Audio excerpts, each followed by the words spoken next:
금요일 밤을 사모하는 마음으로 나오신 우리 성도님들께 오늘도 하나님의 큰 은혜가 있기를 소망합니다.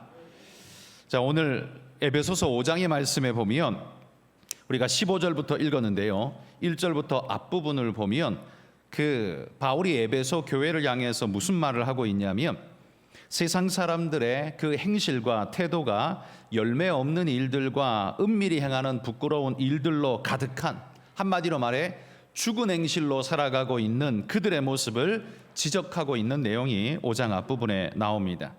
그들은 은밀히 행하는 부적절한 행동과 더러운 일들, 그런 죽은 행실들이 그들의 영혼을 죽이는 그런 합당치 않은 모습이라는 거죠.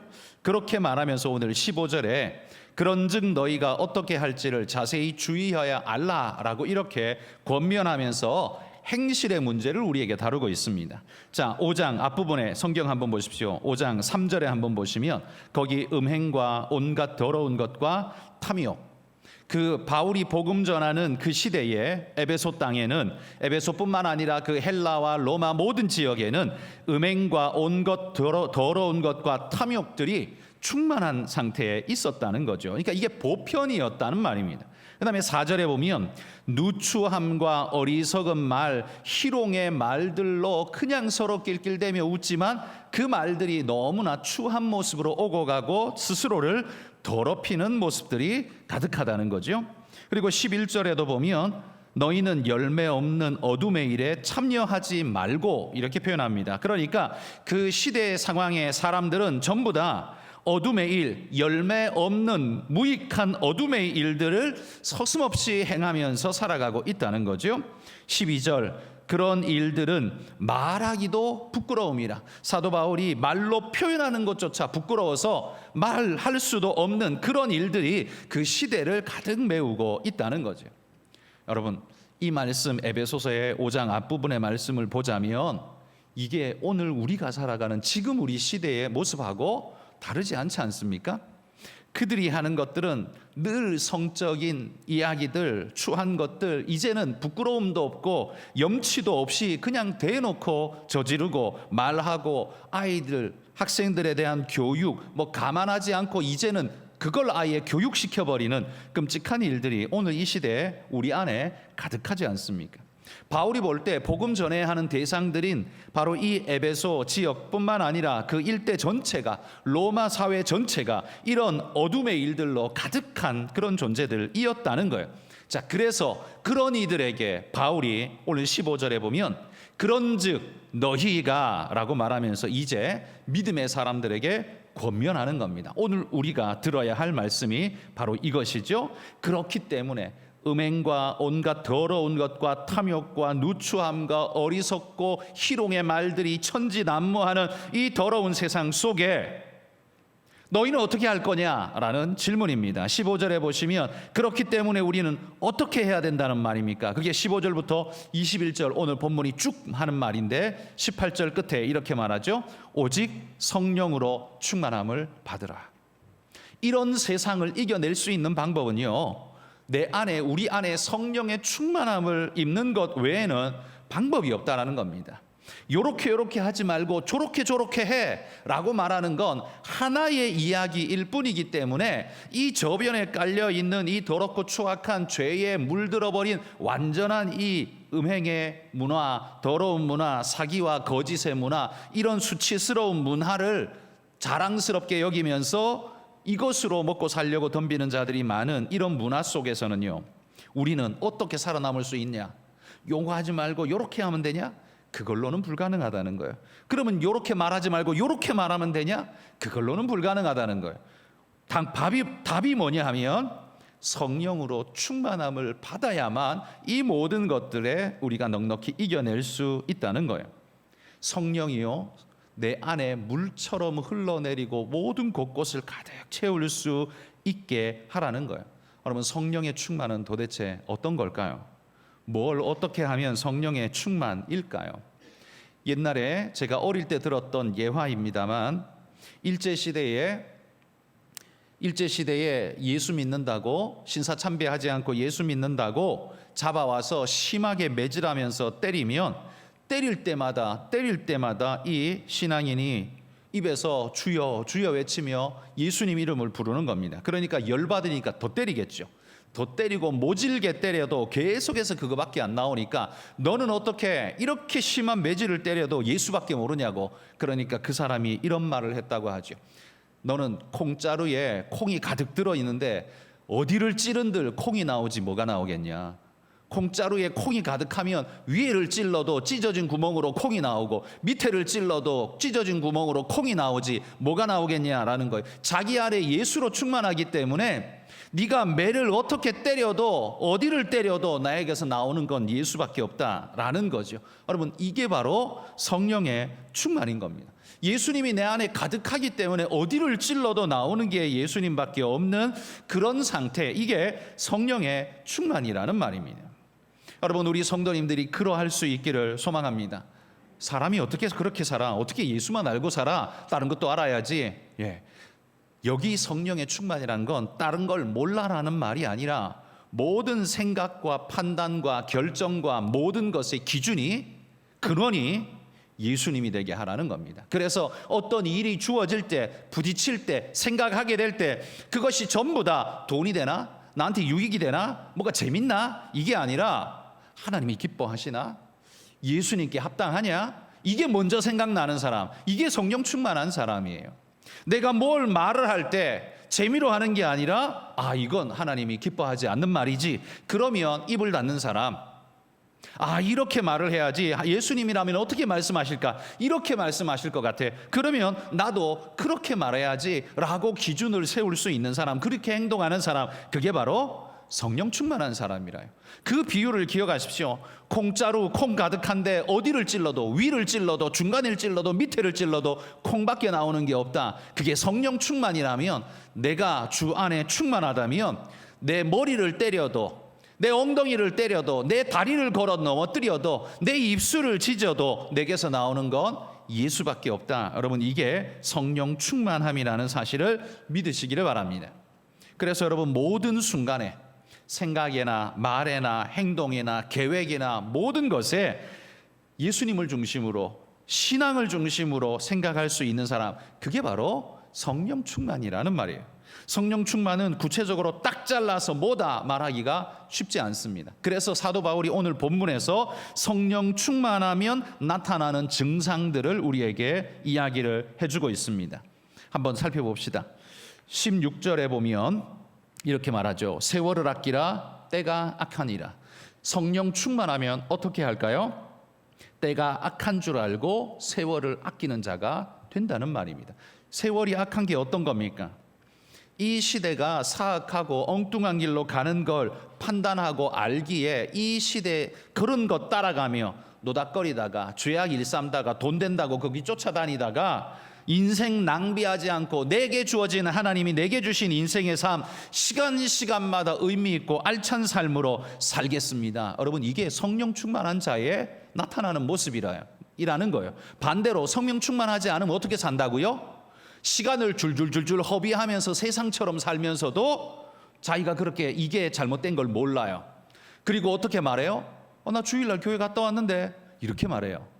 여러분, 이건 성령 충만한 상태가 아닌 거예요. 그러니까 주일날 교회 가는 걸로 성령 충만한 걸로 하고 생각하는 이 생각 자체가 잘못된 거예요. 주일날 교회 가는 건 너무 당연한 거고요. 매 삶의 순간에 살아가는 모든 시간을 주님과 함께 살려고 하는 사람, 이게 바로 성령 충만이라는 거예요. 성령 충만은 다른 어떤 하나의 현상이 아니라 그런 증상이에요. 이러한 형태 전체가 그게 성령 충만이에요. 두 번째, 18절에 보십시오. 술 취하지 말라, 이는 방탕한 것이니 라고 말합니다. 그래서 성령 충만한 자는 어떤 모습을 보여요? 술 취하지 않고 방탕하지 않습니다. 여기 술 취하는 게 뭡니까? 알코올에 사로잡히는 거죠. 그러나 이 술은 그냥 말 그대로 술만 말하는 게 아니라 이 세상의 문화와 쾌락과 여러 재미와 일들 속에서 내 생각을 사로잡아서 빼앗아가는 어떤 요소들, 그걸 통칭해서 술이라고 지금 표현할 수 있는 거예요. 거기에 취한다라는 건 뭐예요? 정신을 뺏기고 거기 사로잡힌다는 거예요. 거기에 사로잡혀서 끌려간다는 소리입니다. 그러니까 술 취하지 말라는 거, 알코올을 먹지 말라가 아니라 아니라 세속의 세상의 형태와 그 요구와 그 방식대로 끌려다니지 말라라는 거예요. 그게 술 취하지 말라입니다. 세속에 사로잡혀서 정신없이 끌려다니며 살아가지 말라라는 거예요. 그렇게 살면 어떻게 됩니까? 술 취하여 살면 자동적으로 방탕하게 됩니다. 술 취하고 정리정돈 잘하는 사람 어디 있습니까? 술 취하고 똑바르게 걷는 사람이 어디 있습니까? 술 취하고 제대로 살아가는 사람은 어디 있습니까? 줄줄 새고 말도 실수도 많고, 그죠? 여러 가지 실수들이 쏟아져 나오는 게 취한 자의 모습이죠. 우리가 세상에 취하고 문화에 취하고 돈에 취하고 재미에 취해버리면 우리는 제정신 없이 줄줄줄 인생을 흘리며 살아가는 인생, 그리고 실수하고 상처 주고 잘못된 것으로 살아가는 그런 인생 될 수밖에 없다는 거예요. 여기 술 취하지 말라는 사로잡힌다라는 그런 의미를 말합니다. 성령 충만은 뭐예요? 예수님께 사로잡히지 다른 것에 사로잡히지 않는 사람, 이게 성령 충만한 사람의 모습입니다. 또한 19절에 보십시오. 시와 찬송과 신령한 노래를 서로 화답하며 너희의 마음으로 주께 노래하며 찬송하며. 19절의 특징이 뭐예요? 성령 충만한 사람은 그 입술에 찬송이 쏟아져 나온다는 겁니다. 성령 충만한 사람은요, 찬송이 쏟아져 나옵니다. 저도 제가 늘 말씀드렸죠. 저 중학교 2학년 겨울방학 마무리할 때 예수님을 영접하고 동계수련회 가서 예수님 영접하고 그때부터 인생이 바뀌었습니다. 그 이전에는요, 그 시대에 나오는 유행가, 가요, TV 가요, TV에 틀기만 하면 나오는 거 다 따라 부를 수 있었습니다. 제가 다 알았습니다. 다 따라 불렀습니다. 제가 어릴 때 저희 어머니도 신앙생활 안 했기 때문에 저희 어머니도 뭐 일하면서 흥얼흥얼거리면 저도 같이 그냥 따라 불렀습니다. 다 아니까. 근데 예수님을 영접하고 난 다음에 그때부터는요, 좀 과도한지 모르지만 이렇게 생각했습니다. 찬송가 외에 복음송 말고 세상에 노래를 부르면 이게 죄인 줄 알았어요. 그래서 그때부터 딱 끊었어요. 그래서 모릅니다. 그래서 저는 지금도 유행가 TV에 나오는 건 다 모릅니다. 뭐 불러봐라 그러면 한 마디 정도 부를 수 있을까 다 모릅니다.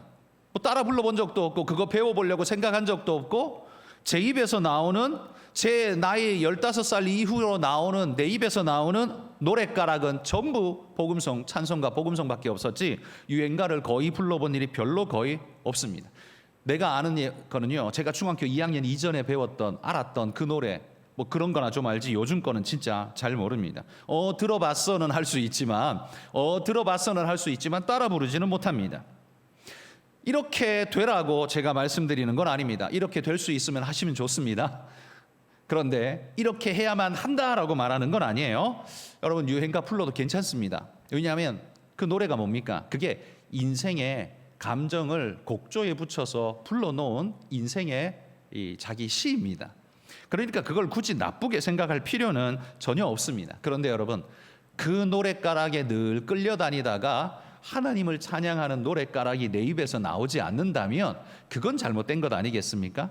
그래서 우리는 늘 우리 입술에서 찬송과 신령한 노래가 항상 많이 나올 수 있도록 여러분 노래해야 합니다. 사람이 인생의 삶의 구구절절한 아픔과 어려움과 기쁨과 희로애락을 느끼면서 그걸 노래로 만든 것은 절대로 잘못이 아닙니다. 그거 불러도 괜찮습니다. 그거 즐거이 불러도 괜찮습니다. 그렇지만 여러분, 이것만은 꼭 기억해 주십시오.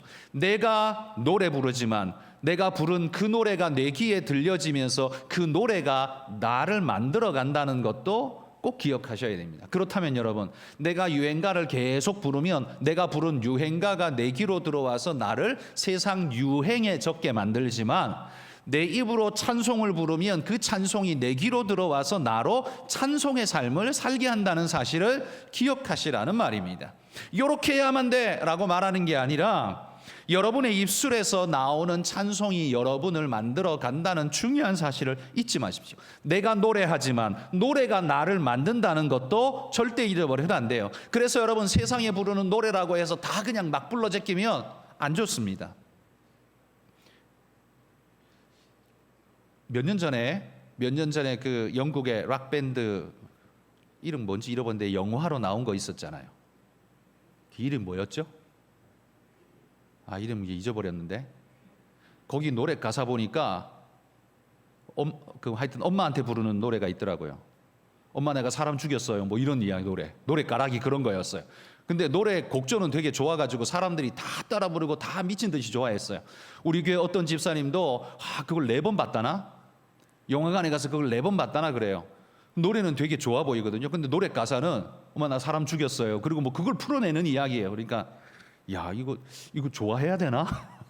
저도 봤어요.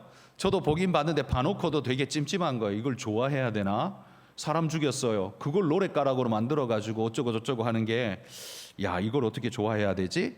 근데 그리스도인들도 거기 빠져가지고 엄청 좋아하더라고요. 물론 그분이야 음악을 좋아했겠죠. 노래 가사 내용에 대해서 별로 이렇게 생각을 크게 하지 않았겠죠. 근데 어쨌든 노래 가락은 좋았거든요. 저도 그 노래 듣고 마음이 고민이 많이 됐습니다. 물론 크게 고민할 건 없지만 여러분, 우리가 부르는 노래가락이 우리의 세상적 감정을 적시는 것도 중요하지만 인간이니까요. 그러나 그것이 또 하나 하나님과 내가 상호작용하는 반응하는 은혜의 찬양이 되어져야 한다는 것도 절대로 잊지 마시길 바랍니다. 바라기는 여러분 입술에서 더 많은 찬양이 나올 수 있기를 소망합니다. 그래서 성경이 신령한 노래로 서로 화답하라잖아요. 여러분이 입에서 무슨 말을 내뱉느냐가 여러분의 인격을 증명하듯이 여러분이 내뱉은 말과 노래가 다시 여러분의 귀로 들어가서 여러분의 인격을 형성하는 거예요. 그러니까 여러분이 찬양을 계속 내뱉으면 그 찬양이 내 귀로 다시 들어가서 내 속에 찬양을 형성하는 거예요. 그러니까 이게 왕성한 사람은 영적으로 신앙적으로 자랄 수밖에 없습니다. 그러니까 여러분 그런 찬양을 많이 하시길 바랍니다. 성령 충만한 사람은요, 유행가보다 하나님 찬양이 더 매력적으로 느껴지고 그거 많이 부를 수밖에 없습니다. 그렇게 되시기를 축복합니다. 또 20절에 보면 이렇게 말합니다. 범사에 우리 주 예수 그리스도의 이름으로 항상 아버지 하나님께 감사하며, 이렇게 말합니다. 성령 충만한 사람은 어떤 모습으로 사냐 하면 범사에 감사함으로 살아갑니다. 왜요? 그럼 이 사람은 인생이 너무 잘 풀려서 그럴까요? 인생이 너무 잘 풀려서 범사에 감사할까요?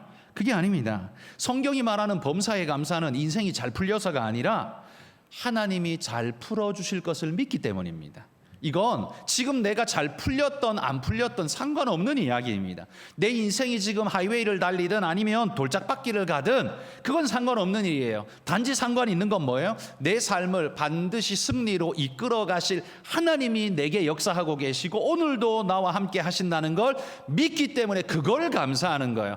평탄한 걸 감사한 게 아니라 이 힘들고 어려움 속에서도 나와 함께 하시고 나를 이끄시는 그 하나님을 생각하기 때문에 감사하는 겁니다. 여러분, 신앙인에게 바로 이것이 진짜 모습이라는 거 잊지 마시기 바랍니다. 창세기 39장에 나오는 요셉의 그 질곡의 삶, 추락하는 삶을 두고서 창세기 39장에 계속 반복되는 단어가 있습니다. 그건 형통이라는 단어예요. 39장은요 계속 내리꽂고 있는 거거든요. 형들한테 미움받아서 종으로 팔려갑니다. 보디발의 집에 가서 이제 좀 안정화되나 했는데 그 주인 마나님한테 모함 받아가지고 옥에 갇힙니다. 옥에 가서도 성실하게 살았는데 성실하게 살면 그래도 길이 좀 열리나 했는데 거기서도 다 잊혀지고 아무도 별로 알아주지 않는 그냥 여전히 옥에 있는 존재로서 계속 살아가게 됩니다. 여러분, 이게 39장 이야기의 전부예요. 이게 뭐 잘된 게 뭐가 있습니까? 하나도 잘된 게 없죠. 애는 쓰는데 잘된 게 하나도 없어요. 그런데 39장의 핵심 키워드는 형통이에요. 형통. 그게 형통이라는 거예요. 이게 어떻게 형통일 수 있어요? 여러분, 이 형통을 감사로 바꿔보십시오. 인생이 꼬이는데 어떻게 감사해요? 하나님이 그와 함께 하시니까 그게 감사해요.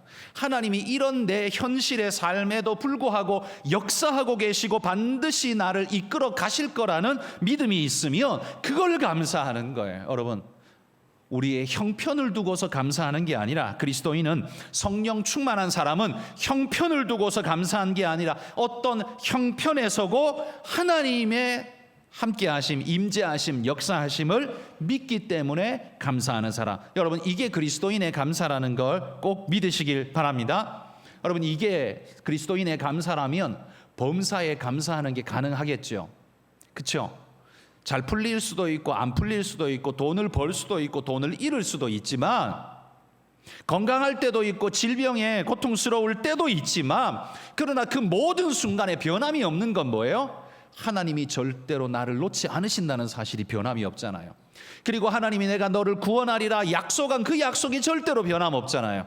그리고 내가 너를 놓지 않고 반드시 내가 승리하게 하리라라는 약속이 변함없잖아요. 그러니까 감사할 수 있죠. 그러니까 그걸 감사하는 거예요. 우리는 형편을 감사하는 게 아니라 그 모든 형편 속에서 하나님이 함께 하시고 계신 하나님의 손길을 감사하는 거예요. 그래서 여러분, 우리 주변에 있는 많은 신앙인의, 아름다운 신앙인의 우리 성도들을 보십시오. 그 사람들을 늘 감사 많이 하는 우리 권사님들, 집사님들, 장로님들 있죠? 그분들 얼굴을 보십시오.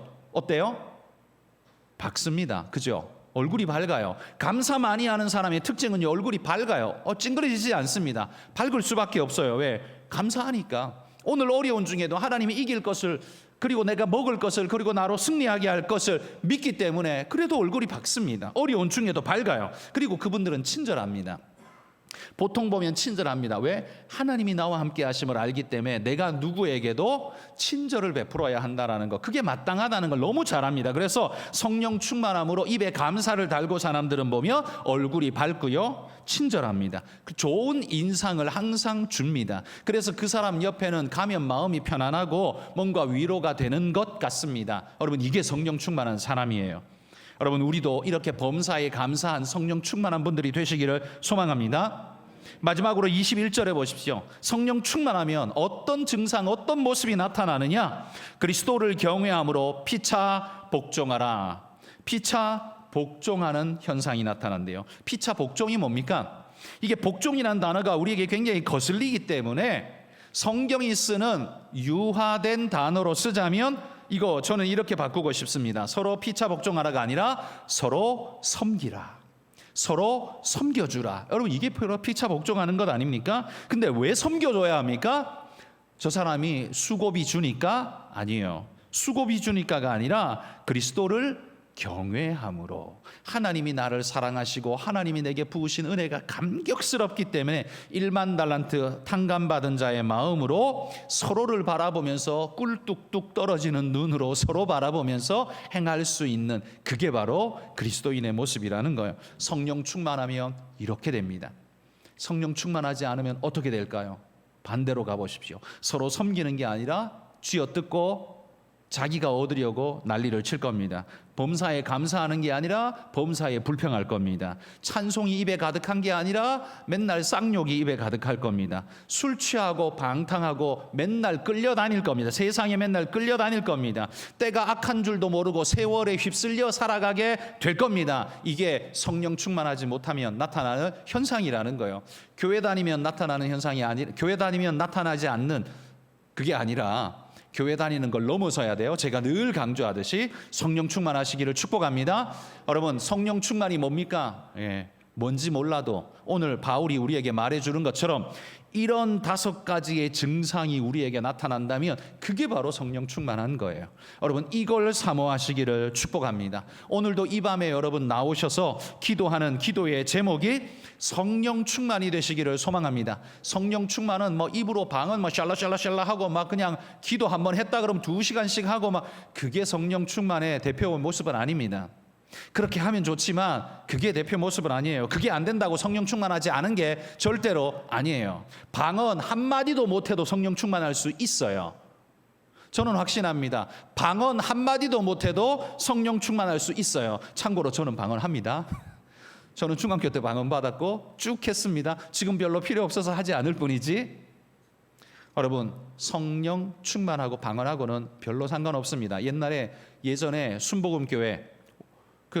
순복음교회에서는 방언 못 받으면 성령 못 받았다고 그랬고요. 그렇게 하면 구원도 못 받았다 그랬고요. 그러면 재직도 못 됐어요. 그래가지고 방언 받으러 집단으로 저 기도원 올라가서 방언 훈련했잖아요. 자, 샬라샬라 시작하라고 일부러 하나님이 주지도 않는데 자기 혼자 입으로 만들어가지고 만들어내는, 그게 무슨 방언이에요. 그리고 그게 하나님 주시는 은사로서 해야지 그게 무슨 방언이에요. 여러분, 성령 충만한 자의 이런 모습을 가지시기를 축복합니다. 이런 모습을 가지면요, 한번 생각해 보십시오. 이 제가 말한 5가지의 모습을 가지고 산다면 이 사람은 행복할까요? 불행할까요? 행복하겠죠. 부자일까요? 가난할까요? 그건 몰라요. 이럴 수도 있고 저럴 수도 있어요. 그런데 부자든 가난한 자든 상관없이 그 사람 분명히 행복할 거예요. 하나님이 그 사람 사랑할까요? 안 할까요? 분명히 사랑하실 겁니다. 하나님이 사랑하는 자에게 하나님이 복을 주실까요? 안 주실까요?